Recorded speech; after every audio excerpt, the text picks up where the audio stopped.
Welcome to data analysis. Now you've come a long way in the course and you've familiarized yourself with the terminology we're using, with the steps of collecting data, of reviewing the literature, of coming up with a really good research aim and really good list of objectives in your first tutorial. What you need to do now is learn about how to analyze that data. Now, for the assessment of this course, your research proposal, you'll only need this to enable you to write one paragraph. Now that doesn't sound like too much, does it? But you will also be expected to review the material to enable you to write a lot more than a paragraph in your dissertation. The finding section of your dissertation is almost entirely based on data analysis. So it is important that you learn how to do it, because there will be no other research methods course between now and then. But the good news is that you'll continue to have access to this online material, so you will be able to see it over and over again. Right, let's see what it is that we will cover this week. We will look at an introduction to data analysis. This will be done through this very video just now, where we'll look at what data analysis is, stages for analyzing your data, and offer an actual example from a former dissertation of about 3 years ago, if memory serves. Then, in the next 2 videos, we will look at analytical frameworks, analytical or analytic frameworks. One is statistical analysis in the second video, and then discourse analysis and other derivatives of discourse analysis in the third video. Now, you can choose any analytical framework you'd like, but I would be very surprised if any of you chooses anything else than these 2 sort of categories of analytical frameworks. Now, let's go to what data analysis actually is. Once you have collected your data, you will end up with either or both a pile of papers describing the data, or just electronic files of that data, but way too much to present in a written, especially hard copy of a dissertation. So what you need to do is summarize that data in a way in which it makes sense to an audience. The audience being your marker, but also external markers, external examiners, and just simply the outside world, whoever you would like to have a look at your dissertation in the future. So you would need to make that data manageable, okay? You would reduce it to manageable size, statements, or depending on what the analytical framework is. You will construct your research findings from that data. You would basically tell us what it is that you found out about your research aim and objectives through the collection of data. And you do that by generating themes, concepts, which will then use to construct your theory, to construct that overall explanation, that overall answer to your research aim and objectives. Let's see how you would be able to do that, what the stages are in the data analysis process.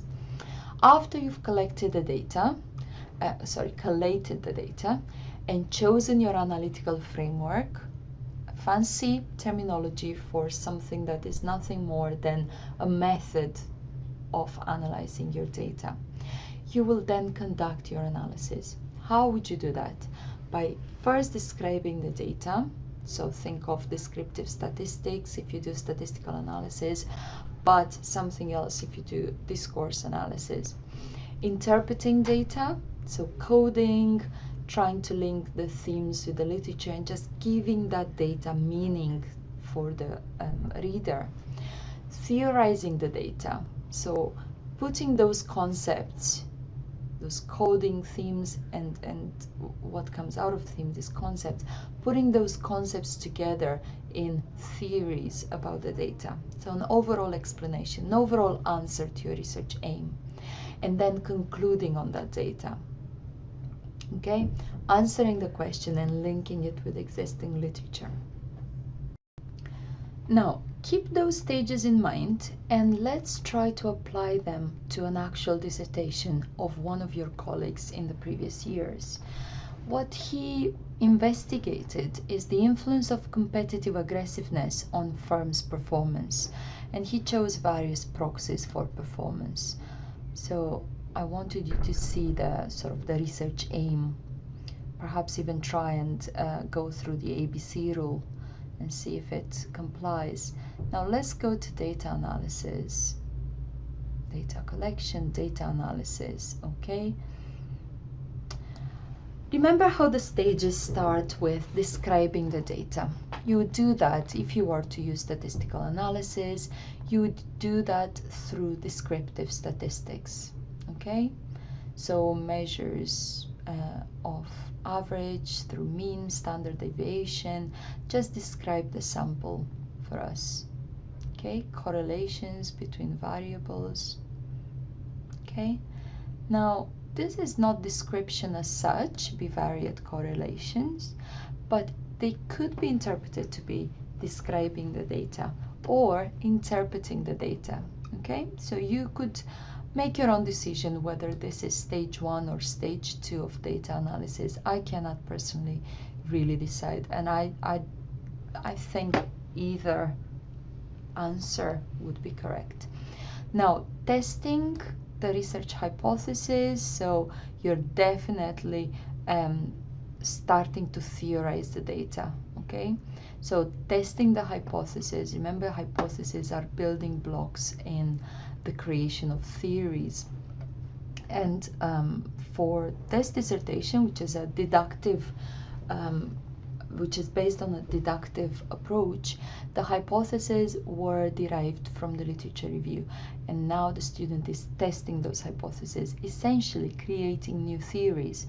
So we're talking about theorizing data, although you could probably argue it is still interpreting the data, and the theorizing only appears when all these hypotheses are put together. Okay, so let's see.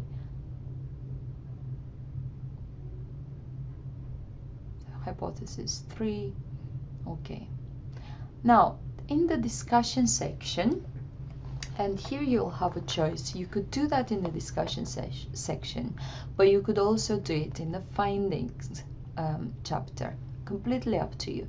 So in the discussion, the student then properly interprets, theorizes, and offers some conclusions on the data.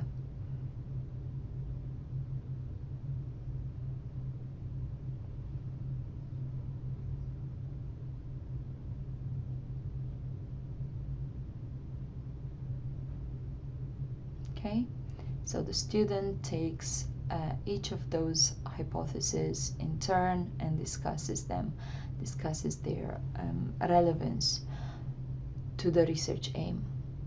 Implications are the conclusions, basically, conclusions of that data analysis. Okay, so this is how it's basically done, and as you see, it is across a few sections, not only the methodology section, in which I would expect to see some 1 paragraph or 2 paragraphs explanation of how the data has been analyzed, what's the general procedure through which you've done it, but then in the findings section I would expect to see a much more detailed explanation of it.